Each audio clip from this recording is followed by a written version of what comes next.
Assalamualaikum warahmatullahi ta'ala wabarakatuh. Alhamdulillahi rabbil alamin. Wassalatu wassalamu ala rasulina Muhammadin wa ala alihi wa sahbihi ajma'in. Allahumma aghnina bil ilmi wa zayyinna bil hilmi wa akrimna bit taqwa wa jammilna bil afiyati ya arhamar rahimin. Rabbi shrah li sadri wa yassir li amri wa hlul 'uqdatam min lisani yafqahu qawli. Rabbi yassir wa la tu'assir wa tammim bil khair wa bika nasta'in wa la hawla wa la quwwata illa billahil aliyyil azim.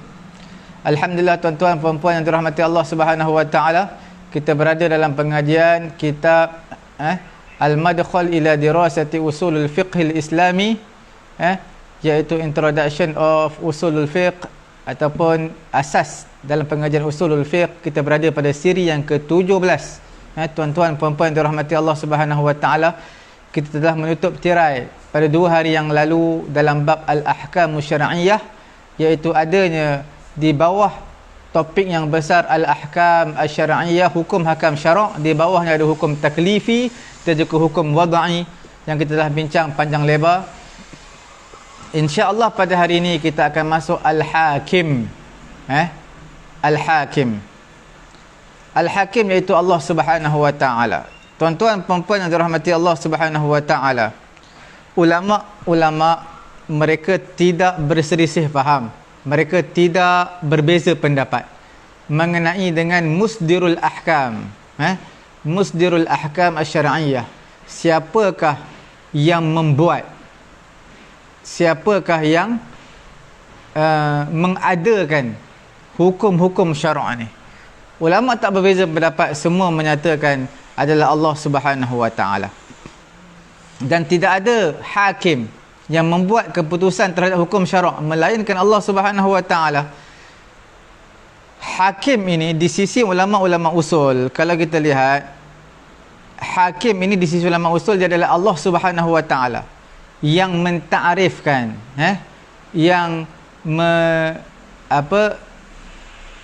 mendefinisikan bagi hukum-hukum taklif. Dan Allah lah yang akan memberi pahala, memberi azab, hukuman kepada siapa yang buat, siapa yang tak buat. Siapa yang buat dapat pahala, tak buat dapat hukuman. Allah Subhanahu wa taala berfirman, inil hukmu illa lillah. Tiadalah hukum melainkan milik Allah Subhanahu wa taala. Dalam suratul An'am. Dalam suratul Maidah ayat 49, wa an yahkum bainahum bima anzalallahu wa la tattabi' ahwa'ahum. Iaitu kamu hukumlah, membuatlah hukuman sesama mereka dengan suatu hukum yang Allah Ta'ala turunkan. Jangan kamu mengikut hawa nafsu mereka. Jadi di sini menunjukkan Allah Subhanahu wa taala sahajalah khaliq, pencipta alam ini. Dialah, bila dia pencipta alam ini, maka dia sahaja yang mengetahui apa maslahat, kebaikan untuk umat ataupun untuk manusia ini. Tiada ruang dalam agama ini untuk membuat syariat selain daripada Allah Subhanahu wa taala. Adapun kalau kita lihat satu aspek yang lain dari sudut demokrasi barat, siapa yang hakim? Demokrasi barat adalah yang menjadi hakim adalah manusia. Kerana manusia itu pada mustawa asyakhsi, dia menjadi hakim. Untuk secara individu, dia yang menjadi hakim. Apa yang rasa manfaat bagi dia, dia ambil. Dan yang menentukan perkara tersebut manfaat ataupun tidak pada mustawa jama'i. Mustawa jama'i iaitu pada masyarakat secara umumnya. Siapa? Iaitu nawab. Yang dinamakan Majlisun Nawab, ahli kabinet.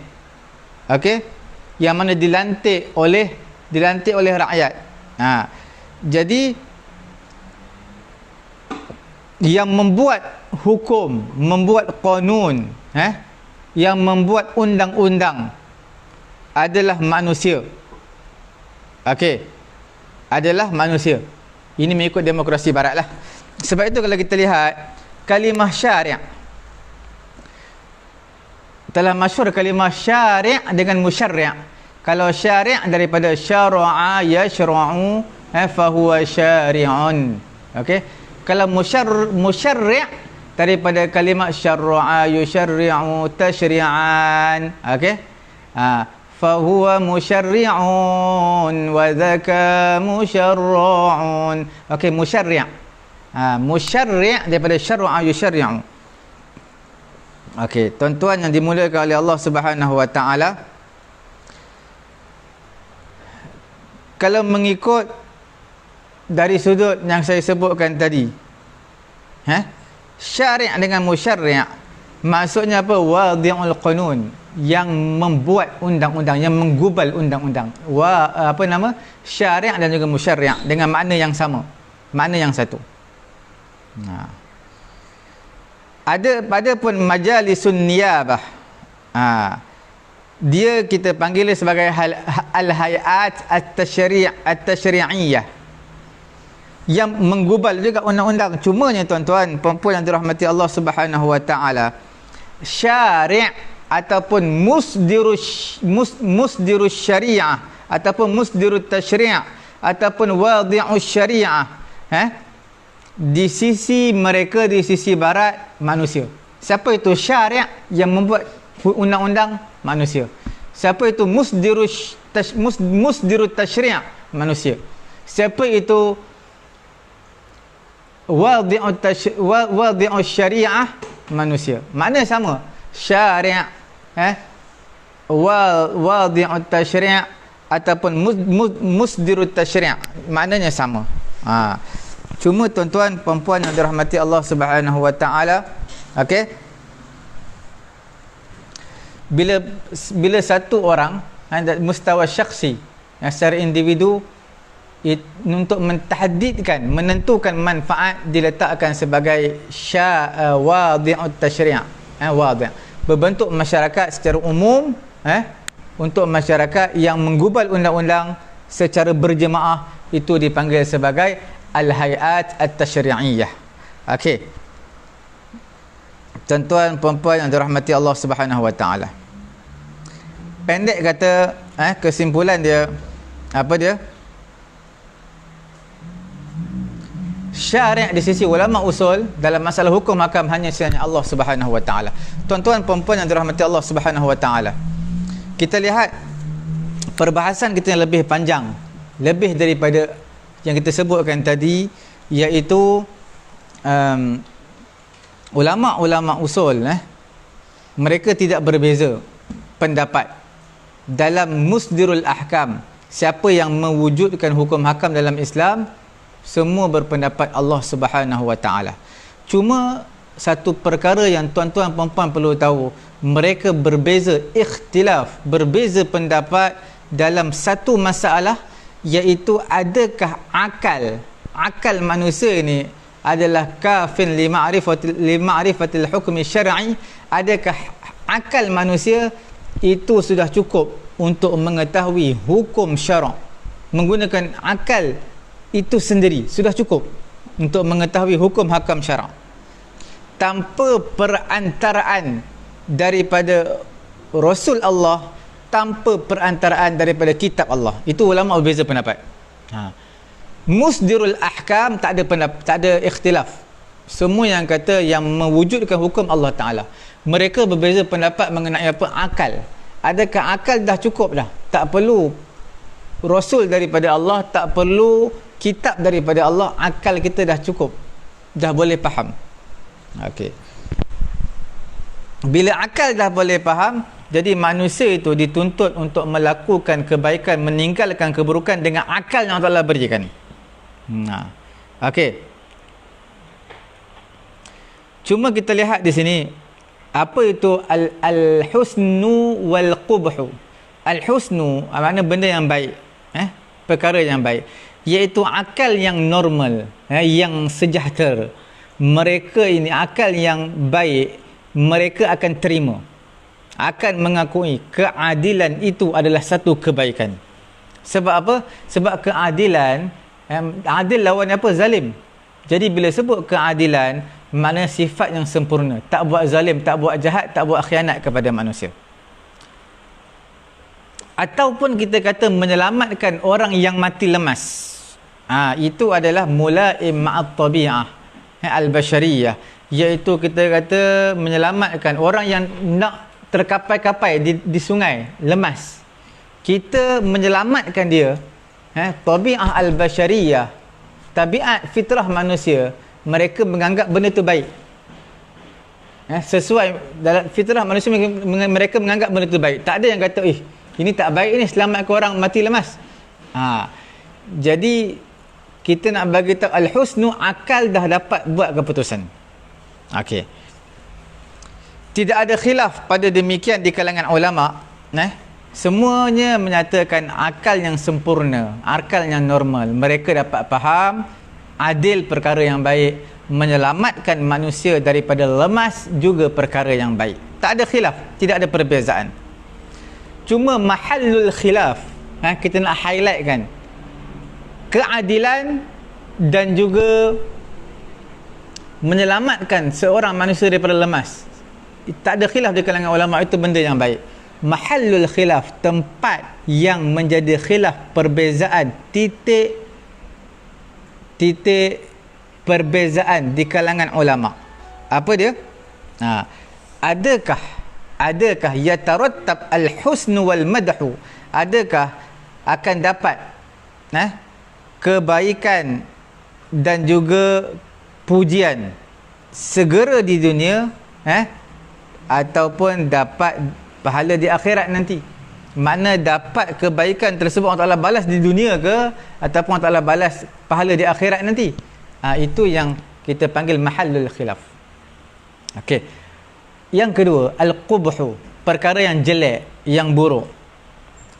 Al-aqlus salim, akal yang sejahtera, yang sempurna, yang normal. Akal ini akan menyatakan kezaliman satu perkara yang buruk, satu perkara yang keji. Kerana kezaliman adalah salah satu daripada sifat-sifat kekurangan, sifat-sifat kecacatan. Okey. Sama juga, tidak menyelamatkan orang yang mati lemas adalah satu perkara yang jelek, yang berlawanan dengan tabi'ah al-bashariyah, dengan sifat kemanusiaan. Manusia mereka nak manusia lain selamat. Tapi bila kita tengok orang terkapai-kapai, nak mati lemas, kita biarkan. Kita ada kemahiran berenang tapi tak nak tolong. Itu fitrah al-bashariyah. Tak dapat terima benda tadi, menyatakan benda ni tak baik. Okey. Perkara ini juga tidak ada khilaf. Mahallul khilaf seperti tadi, tempat perbezaan, titik perbezaan di kalangan ulama adalah adakah mendapat hukuman, cacian, cercaan daripada Allah di dunia ataupun mendapat hukuman di akhirat nanti. Okey, tuan-tuan puan-puan yang dirahmati Allah Subhanahu Wa Taala, sebelum itu suka kita pergi ke satu tempat yang lain, iaitu kita lihat ulama ni berbeza pendapat dalam masalah yang kita sebutkan tadi, al-husnu wal qubhu, kebaikan dan juga keburukan. Ulama berbeza pendapat dalam masalah yang kita sebutkan tadi, terbahagi kepada 3 pendapat. Ada di sana dipanggil al-asy'ariyah, ada dipanggil sebagai al-mu'tazilah, ada pendapat yang ketiga dipanggil al-maturidiyah. Al-maturidiyah. 3 golongan ulama. Tuan-tuan, perbahasan panjang Asy'ariyah, Mu'tazilah, Al-Maturidiyah, semua ini dalam kitab-kitab tauhid, kitab akidah. Semua dalam usul juga dibahaskan, tetapi tidaklah secara meleret panjang, kerana dia lebih fokus kepada al-qubhu wal husnu. Bila sebut tentang 3 puak ni, Al-Asy'ariyah, Al-Maturidiyah dan juga Mu'tazilah, kita lihat apa pendapat mereka. Pendapat Asy'ariyah, Asy'ariyah, pendapat mereka yang dipegang oleh majoriti di kalangan ulama, jumhur. Apa dia? Annahu laisa fi maqduril aql al-kashfu 'anil husni wal qubh. Bukanlah perkara al-husnu wal qubhu itu adalah satu kemampuan dalam akal manusia. Mana akal manusia dia tak mampu untuk menyatakan ini adalah baik, ini adalah tidak baik. Akal tak mampu. Bukan dalam skop kemampuan akal fikiran manusia. Okey. Bahkan ulama-ulama Asy'ariyah mereka kata tak dapat tidak, semuanya kembali kepada dua perkara, iaitu kebangkitan Rasul. Bila Rasul diutuskan, bila mana diturunkan kitab, kalau tak beriman juga, maka pada ketika itu berhaklah orang yang tak taat, yang melawan perintah Allah, mereka mendapat cacian daripada Allah. Siapa yang buat mendapat pujian dan juga pahala daripada Allah Subhanahu wa taala. Okey. Okey, tuan-tuan, kita lihat nas-nas menunjukkan dalalah, ad-dilalah as-sarihiyah, iaitu tanda yang jelas yang menyatakan penafian azab sebelum dipanggilkan Rasul. Apa miqyas, kayu ukur dia al-husnu wal qubhu. Al-husnu wal qubhu, baik dan juga buruk. Al-Asy'ariyah dia kata yang menentukan baik dan juga buruk, miqyas al-husni wal qubhu, di sisi ulama-ulama Asy'ariyah adalah syarak. Allah Ta'ala yang menentukan, bukannya akal. Okey. Jadi justru itu, apa yang syariat perintahkan, Allah Ta'ala perintahkan, maka dikira baik. Apa yang Allah Ta'ala larang, maka itu dikira buruk. Walaupun akal ini kadang-kadang mampu untuk kita panggil apa, mengetahui, mengakui hukum sesuatu. Cumanya kemampuan akal ini terbatas pada umur al-mahsusah, umur yang pada perkara-perkara yang mahsus. Apa tu mahsus? Yang dapat dilihat, dapat disentuh. Adapun perkara yang ghairul mahsus, itu tidak mampu oleh akal kita. Contohnya seperti mana nak mengakui bahawasanya iman itu adalah baik. Iman adalah baik. Macam mana kita nak tahu iman adalah baik? Kita tak mampu. Kita tak mampu lihat iman. Kita tak mampu rasa iman. Okey. Jadi semua itu perlukan panduan daripada syarak. Okey.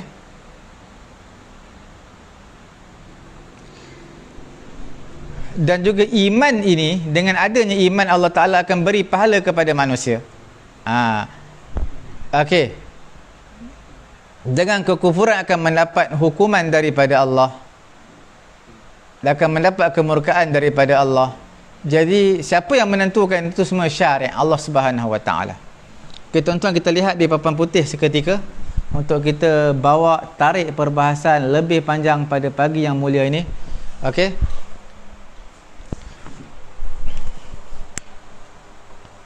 Tuan-tuan, puan-puan yang dirahmati Allah Subhanahu wa taala. Saya suka menyebut dalam perbahasan kita pada hari ini, iaitu mengenai dengan Al-Hakim. Okey. Al-Hakim, tuan-tuan, sudah pasti Allah Ta'ala. Di sisi ulama usul, mereka tak berbeza pendapat. Yang menjadi perbahasan di kalangan ulama Al-Asy'ariyah. Okey. Dan juga ulama Al-Mu'tazilah. Okey. Dan juga ulama Al-Maturidiyah.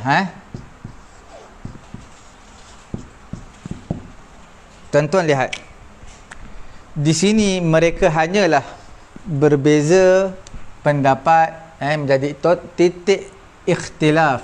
Al-khilaf di kalangan ulama adalah berdasarkan dua perkataan, iaitu al-husnu, kebaikan, dan juga al-qubhu, keburukan. Siapa yang menentukan ni? Siapa yang menentukan perkara ini?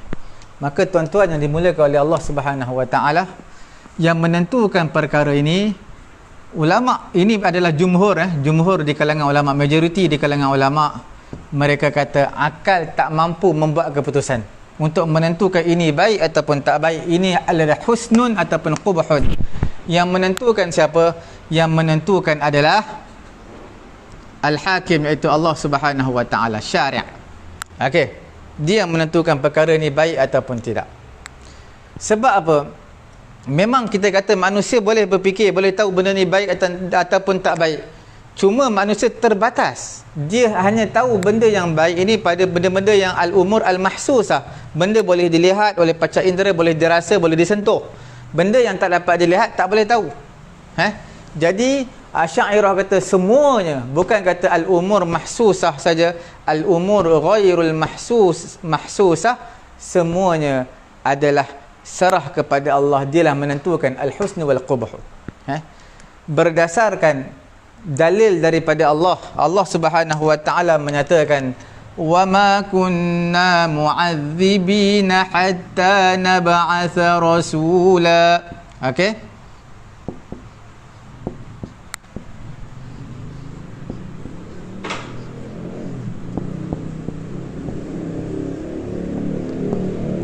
Okey, wa ma kunna, tidaklah kami tidak mu'adzibin, mu'adzibin, mengazab hatta nab'atha rasula, sehinggalah kami mengutuskan rasul. Jadi maksudnya Allah Taala tak azab sehingga Allah Taala utuskan rasul. Maksudnya sebelum Allah Taala utuskan rasul, Allah Taala tak azab mereka.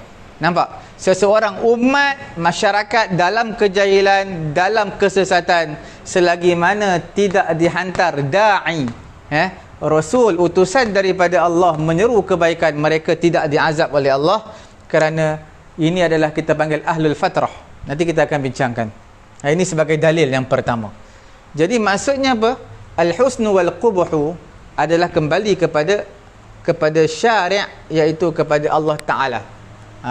Bukan akal kita yang menentukan. Okey, tuan-tuan puan-puan yang dirahmati Allah Subhanahu wa taala. Ayat yang kedua dinyatakan apa? Rusulan mubashshirina wa munzirin. Okey. Rusulan mubashshirina wa munzirina li'alla yakuna lin-nasi 'ala Allahi hujjatun ba'da ar-rusul wa kana Allahu 'azizan hakima. Suratul Nisa ayat berapa? Suratul Nisa ayat 165, betul Jadi rasul-rasul yang mana memberi munzirin, memberi rusulan mubasysyirin wa munzirin, rasul-rasul yang memberi berita gembira, memberi berita ancaman, okey, li'alla yakuna lin-nasi 'ala Allahi hujjatun ba'da rusul, supaya tidak jadi bagi manusia itu ke atas Allah Taala satu hujjah, supaya manusia tak berhujjah di hadapan Allah selepas kedatangan ba'da rusul, selepas kedatangan rasul. Bila lepas kedatangan rasul, ba'da rusul, selepas kedatangan rasul, manusia tak boleh berhujah lagi depan Allah. Kata kami tak tahu ni sebab tak diutuskan rasul, tak ada. Jadi ulama Asy'ariyah jumhur menyatakan selepas inzalul kitab, penurunan kitab, selepas bi'azatul rasul, kebangkitan nabi, tidak lagi boleh mereka berhujah, dan sekiranya mereka tidak taat, mereka akan dikenakan azab oleh Allah Subhanahu wa taala. Okey tuan-tuan, kita lihat pula Al-Mu'tazilah. Mu'tazilah dia menyatakan akal, maqdurul aqal. Akal ini mampu segala-galanya. Akal mampu untuk menentukan. Akal. Mu'tazilah kata al-husnu wal qubhu, akal boleh tahdid, boleh tentukan ini baik, ini tak baik. Tak perlu hukum, tak perlu pun inzalul kitab, penurunan kitab, tak perlu pun diutuskan rasul. Akal dah cukup. Itu Mu'tazilah, mereka berpendapat seperti itu.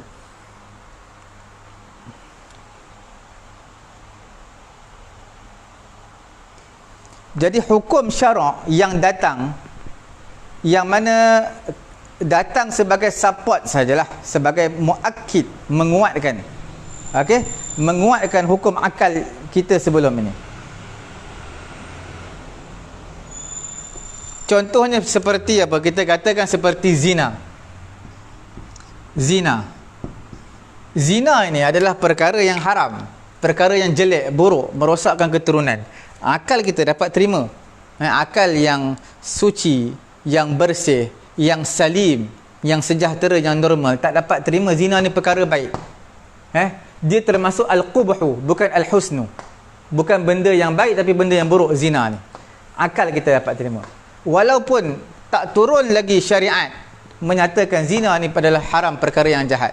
Bila syariat turun, dia hanya support saja ataupun mentakrirkan, mengaku terhadap zina ini adalah perkara yang qubuh, perkara yang qabih, yang buruk, bukan perkara yang baik. Jadi Mu'tazilah mereka berpendapat akallah segala-galanya. Okey? Berbeza dengan jumhur Asy'ariyah, mereka kata siapa yang pegang segala-galanya iaitu syariat Allah Taala. Okey. Tuan-tuan puan-puan yang dirahmati Allah Subhanahu wa taala. Al-Maturidiyah, ini kita panggil dia adalah pengikut Abu Mansur Al-Maturidi. Dinisbahkan kepada qaryah, nama dia kampung, satu kampung dinamakan sebagai kampung Maturid. Okey. Di Samarkand. Di Samarkand. Dia belajar fiqh di atas mazhab Abu Hanifah lah. Dia belajar fiqh dalam mazhab Abu Hanifah. Dan juga dia wafat pada tahun 332 Hijrah. Makna Abu Hanifah tahun 100 lebih, 150. Wafat tahun 200 lebih. Jadi dia tahun 332. Al-Maturidiyah ni. Abu Mansur Al-Maturidi. Okey. Tuan-tuan puan-puan dirahmati Allah Subhanahu wa taala. Kita lihat ini dimonopoli oleh ulama mazhab Hanafi. Okey, Al-Maturidiyah. Okey. Menyatakan fi maqduril aql al-kashf 'an al-husn wal qubh. Lakin dhalika la yaqdi talabu fi'l al-husn hatta yastahiq al-madah wa sawab, wa la yaqdi talabu tark al-qabih hatta yastahiq al-dham wal 'iqab. Jadi mereka menyatakan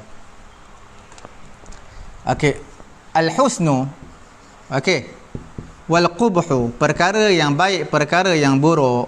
Okey, siapa yang tentukan? Masih dalam maqdurul aql. Apa itu maqdurul aql?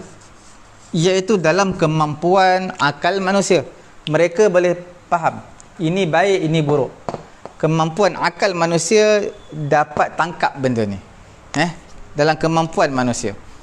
Cuma mereka berpendapat la yaqtadi talabu fi'l al-husn,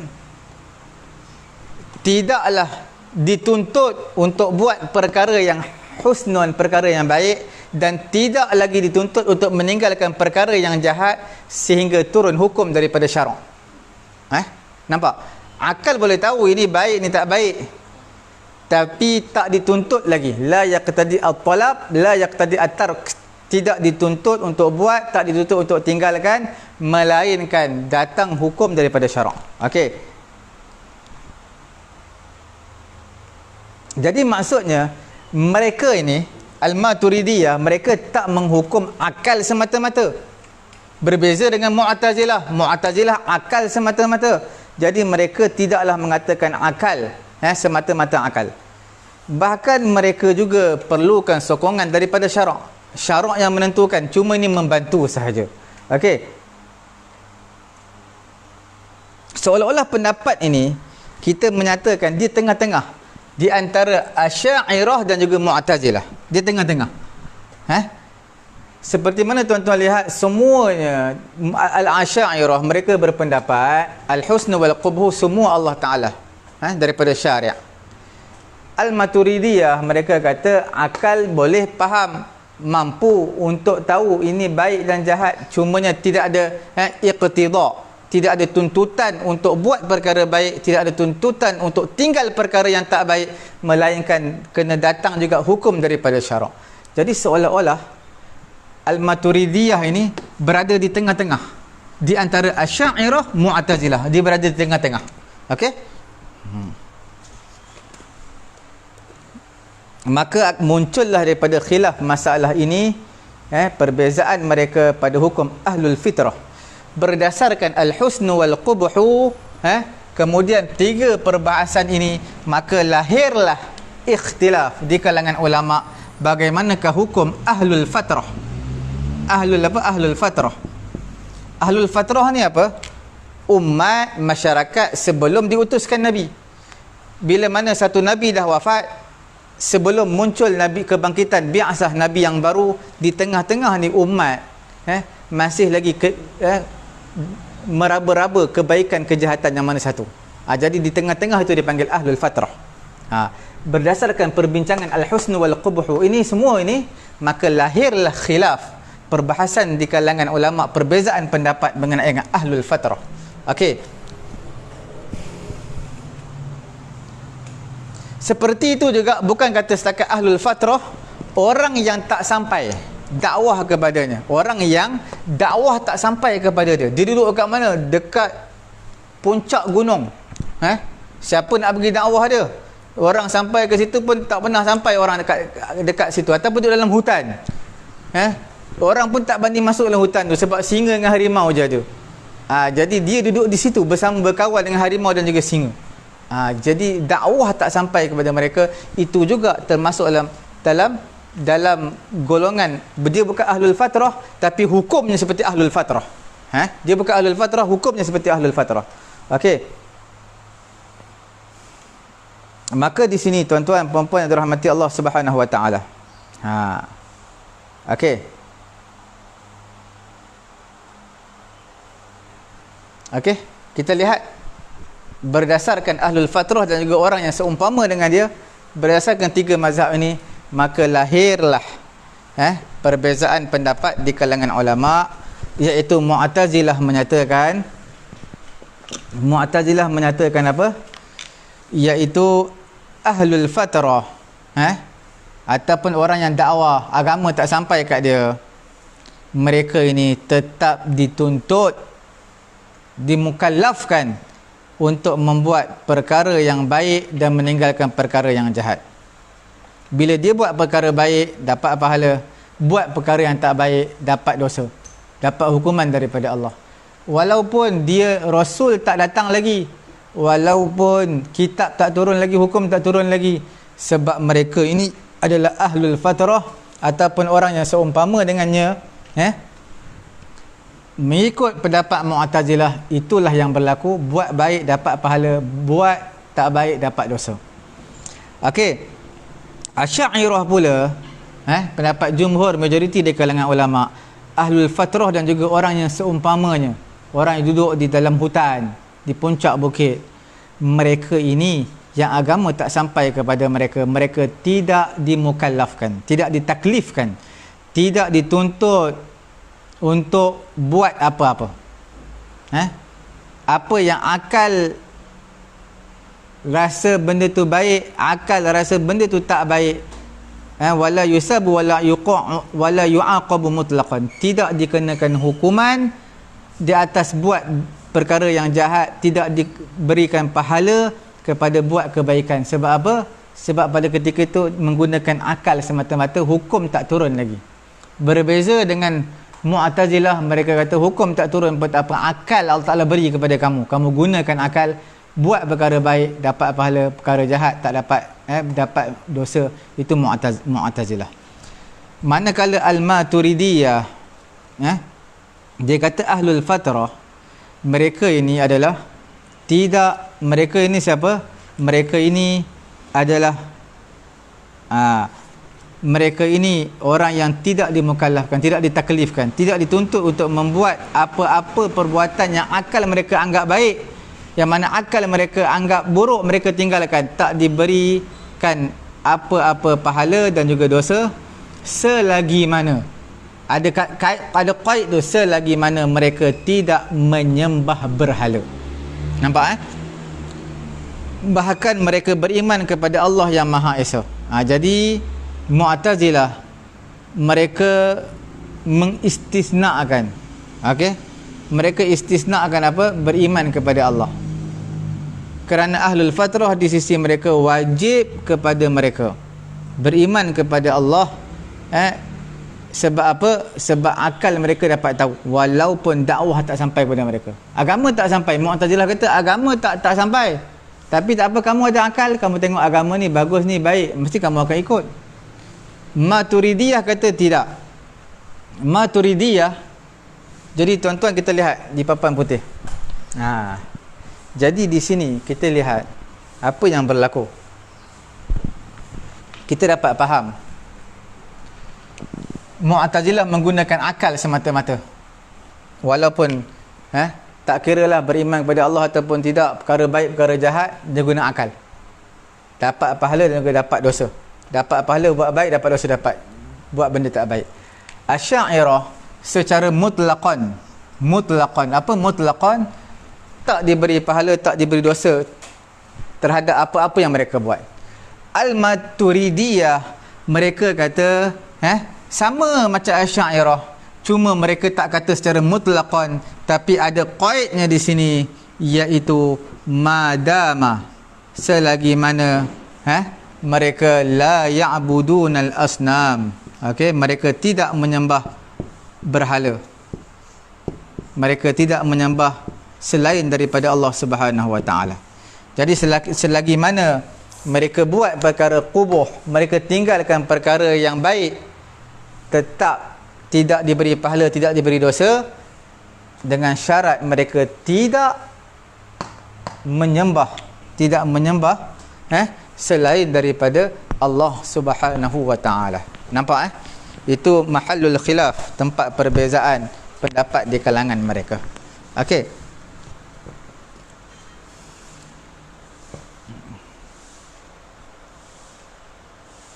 Jadi boleh kita katakan di sini Al-Maturidiyah, mereka ini kita kata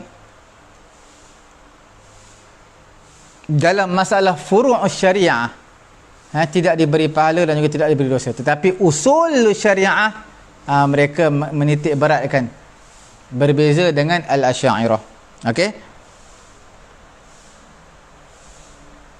jadi maksudnya Al-Maturidiyah kata syara' dia yang menentukan al-qubuh wal hasan untuk masalah furu'. Okey, Al-Maturidiyah kata apa? Untuk masalah furu', untuk masalah apa? Al-husnu baik, al-qabihu, al-qubhu tak baik. Siapa yang tentukan? Syara'. Sebab al-qubhu wal husnu ni masalah furu'. Ini baik, ini tak boleh, ini haram, ini tak boleh. Itu masalah furu'. Tapi masalah usul yang menentukan mengikut ulama Maturidiyah akal. Usulnya apa? Tauhid. Beriman tak beriman, kafir tak kafir. Itu adalah akal. Nampak? Berbeza dengan Asy'ariyah. Semuanya mereka kata Allah. Syara', tak ada guna akal. Okey? Nampak perbezaan? Sebab itu kita menyatakan di sini, okey? Kita menyatakan di sini akal ini di sisi jumhur ulama, okey, di sisi majoriti di kalangan ulama usul, akal ini tidak ada ruang baginya untuk tasyri'ul ahkam. Akal ni tidak ada ruang untuk dia membuat satu hukum, tak ada. Tidak ada tempat bagi akal. Okey. Dan bukan makna demikian maksudnya la majala li amalih, bukan maksudnya tidak ada ruang untuk menggunakan akal. Tidak, bukan maksudnya begitu. Tetapi akal dia ada function dia, ada penggunaan dia, tetapi ada batasan-batasan dia. Bukan semuanya boleh guna akal. Nampak tak? Majoriti di kalangan ulama usul, mereka kata akal kita boleh guna. Allah Ta'ala beri akal. Tetapi dalam musdirul ahkam, dalam menentukan penentuan hukum, itu tak boleh gunakan akal. Makna akal ada function, fungsinya yang perlu digunakan, tetapi ada batasannya. Okey.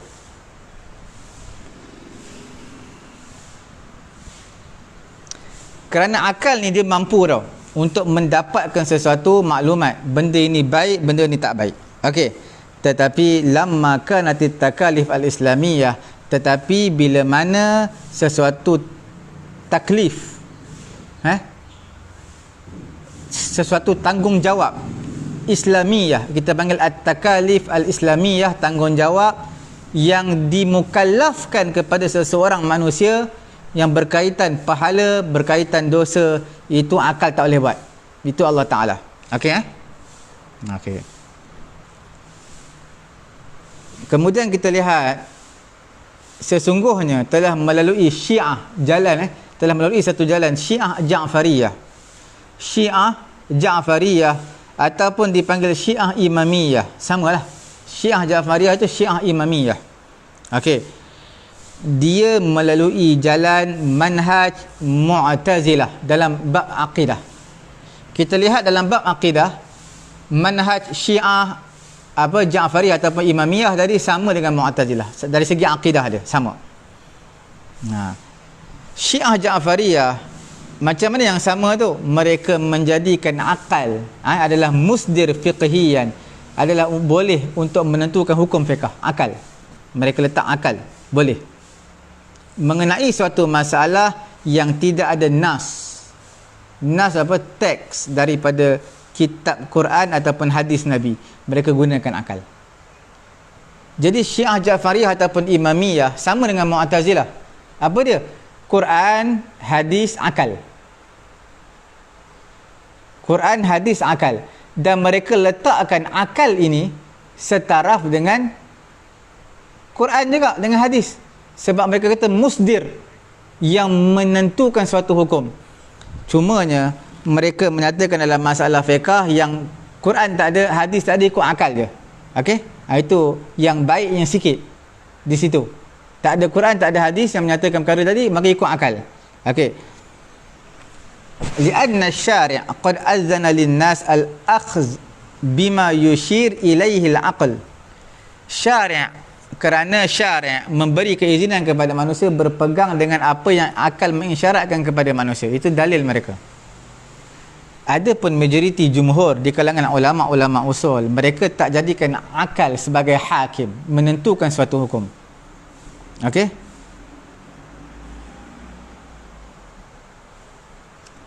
Bahkan kalau sesuatu benda yang tidak ada dalam Quran, tidak ada dalam hadis, apa yang perlu kita buat?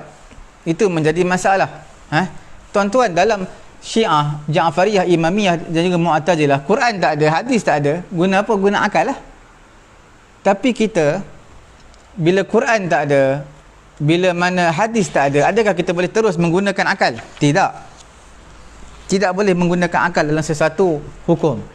Bahkan sesuatu yang tidak ada nas, maka kita kena pergi apa yang padanya adalah at-turuq ila nas, jalan untuk ke nas tersebut. Macam mana ya?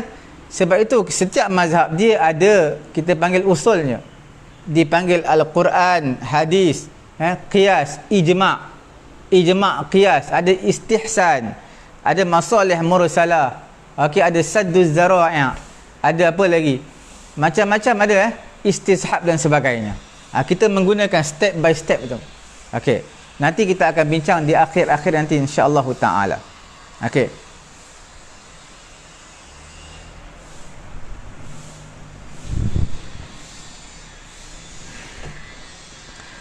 Tuan-tuan puan-puan yang dirahmati Allah Subhanahu wa taala, persoalan satu lagi.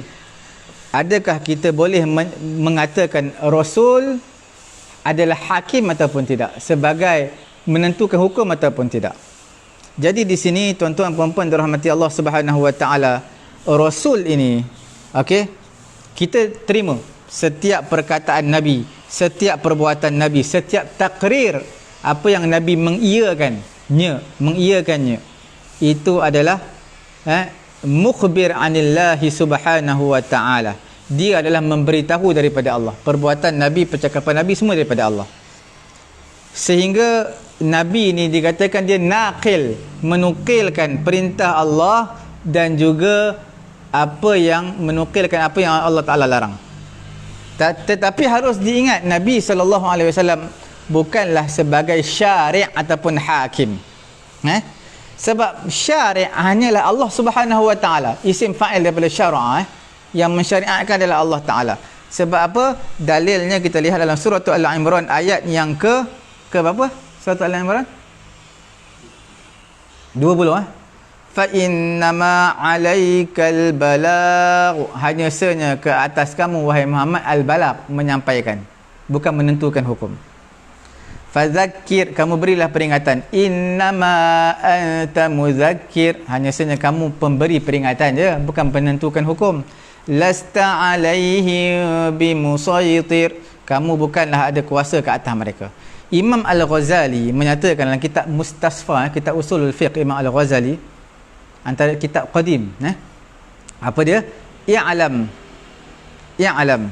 okey, idza haqqaqna, apabila kita melihat secara telus, bi anna aslal ahkam wujida wa huwa qaulullah id qaulur rasul laisa bihukmin wala mulzim. Kalau kita lihat asal hukum hakam ni, dia adalah perkataan Allah, kerana perkataan rasul dia bukan hukum dan juga bukan mulzim, bukan yang mesti kena buat. Bahkan dia adalah mukhbir, dia hanyalah memberi tahu daripada Allah Subhanahu Wa Taala bahawa dia ada satu hukum. Hukumnya seperti ini, seperti ini. Jadi hukumnya adalah milik Allah Subhanahu Wa Taala secara mutlak. Okey? Milik Allah Subhanahu Wa Taala secara mutlak. Tengok kitab sikit. Milik Allah Taala secara mutlak, maknanya hukum ni adalah milik Allah Subhanahu Wa Taala secara mutlak. Cuma Nabi ni cuma menukilkan sahaja. Okey. Kita lihat dalam kitab Mustasfa, i'lam, ketahuilah anna idza haqqaqna an-nazar bi anna aslal ahkam wahidun. Asal hukum hakam ni satu je, iaitu firman Allah Taala. Apa yang perkataan Allah menyatakan itu mesti buat, perlu tinggalkan, satu je. Aslul ahkam ni satu je. Kerana perkataan Rasul dia bukan hukum, dia kita panggil mukhbir an hukmillah, memberitahu mengenai hukum daripada Allah. Okey? Jadi seolah-olah pemberi hukum hakiki Allah Taala yang majaz, perantaraan melalui Nabi sallallahu alaihi wasallam ataupun Rasul. Nabi sallallahu alaihi wasallam, okey, kita terima perbuatan perkataan dia, okey, kerana dia adalah, kita beritahu, mukhbir, memberitahu daripada Allah. Kerana itu ijma' di kalangan ulama menyatakan aqwalur rasul, perkataan Nabi, a'malur rasul, perbuatan Nabi, yang mana yang Nabi buat bimuqtadal jibillah al-bashariyah, tetapi memang semula jadi begitu, jibillah. Jibillah, contohnya bila sebut Nabi manusia, Nabi ada cara makan, okey, minum, cara tidur, maka tidak diiktibar perkara tersebut sebagai syariat yang mulzim, yang wajib berpegang dengan dia, tidak. Melainkan kita dah bagi tahu dulu, sekiranya ada apa, ada al-hath, galakan daripada Nabi, memberi penekanan suruh buat, maka barulah dia akan jadi apa? Jadi sunnah. Sunnah. Kalau dia Nabi tak, ataupun di sana ada kaifiyah khassah, cara yang khusus, maka di situ barulah menjadi sunnah. Kalau cara yang biasa yang Nabi tak terangkan, maka dia adalah jibillah al-bashariyah, maka tak wajib untuk kita berpegang dengannya. Okey. Kemudian yang terakhir, kita lihat pula mengenai dengan al-hakim ini, adakah mujtahid itu al-hakim? Tuan-tuan, kalau Rasul pun bukan hakim, mujtahid lebih-lebih lagi bukan hakim, min babi aula. Cuma kita katakan mereka ini, mujtahid ini, mengistimbatkan hukum dalam masalah ijtihadiyah, masalah apa yang perlu ijtihad. Tetapi mujtahid dia bukan hakim, dia hanya saja dia memberitahu mengenai hukum Allah dan menzahirkan hukum Allah, menzahirkan hukum Allah Subhanahu Wa Taala. Kerana ini, di sana kita lihat ada perbezaan dalam Islam antara ulama, mafhum ulamauddin dan juga mafhum rijaluddin. Nampak? Mafhum ulamauddin dan juga rijaluddin. Seperti mana keadaannya pada sebahagian agama, yang mana mereka telah, sebahagian agama ni dia telah berikan kepada manusia, atlaqa alaihim tasmiyatu rijaluddin, mereka menamakan manusia ini sebagai rijaluddin.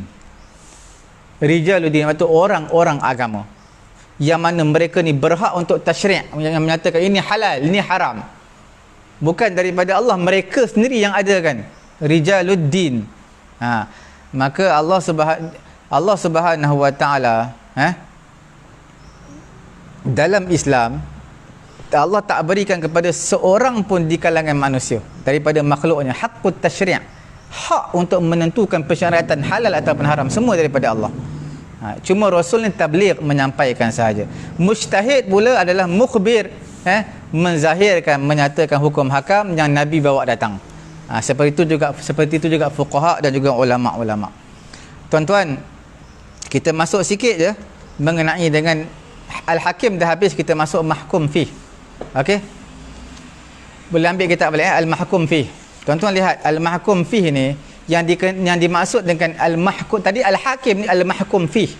Di sisi ulama usul, Al-Mahkum fih adalah perbuatan mukallaf. Perbuatan mukallaf. Bila sebut tentang perbuatan mukallaf, kadang-kadang ditakbirkan oleh sebahagian ulama usul, dia ada term istilah dia disebut al-mahkum bih. Mahkum bih pun boleh, mahkum fih pun boleh.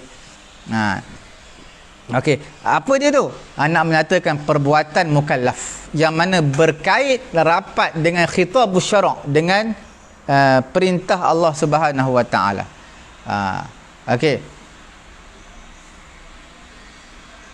bila sebut mahkum fi ataupun mahkum bi, perbuatan manusia sudah pasti dia ada yang wajib, ada yang haram, ada mustahab, ada yang makruh. Perbuatan manusia. Okey, sekarang kita lihat syarat. Syarat mahkum fi. Orang yang memerhatikan secara telus dalam nas-nas syara' yang berkaitan dengan perbuatan hamba, maka kita lihat dia akan dapati Allah Ta'ala ini tidak akan mentaklifkan, mempertanggungjawabkan kepada seorang mukallaf dengan beberapa tanggungjawab, melainkan selepas sempurnanya beberapa syarat.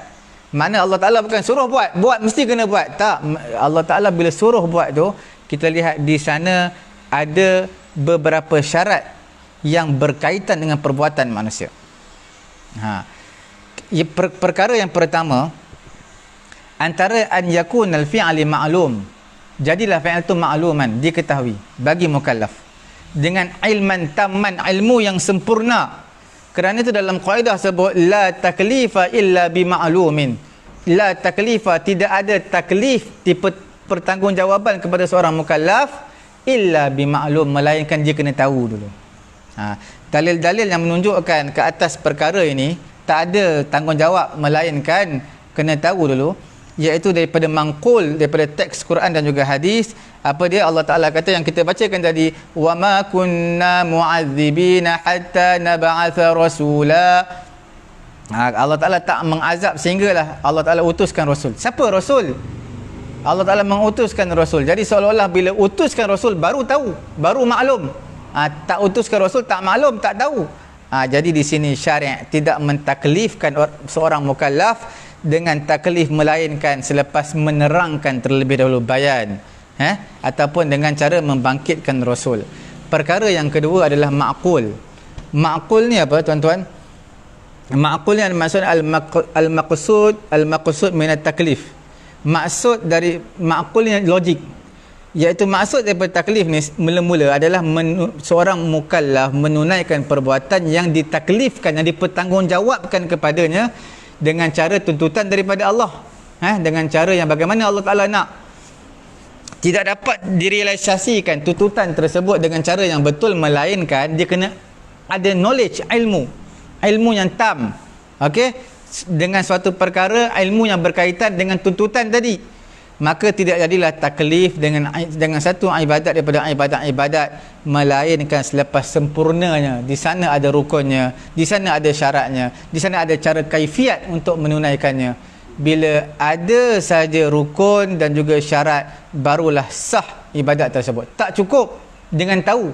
Tahu tu bukan tahu ibadat tu je, tahu rukun dan syarat semuanya sekali. Okey. Yang dikehendaki dengan ilmu di sini adalah memungkinkan untuk mendapat ilmu. Bukan kata tahu ilmu je.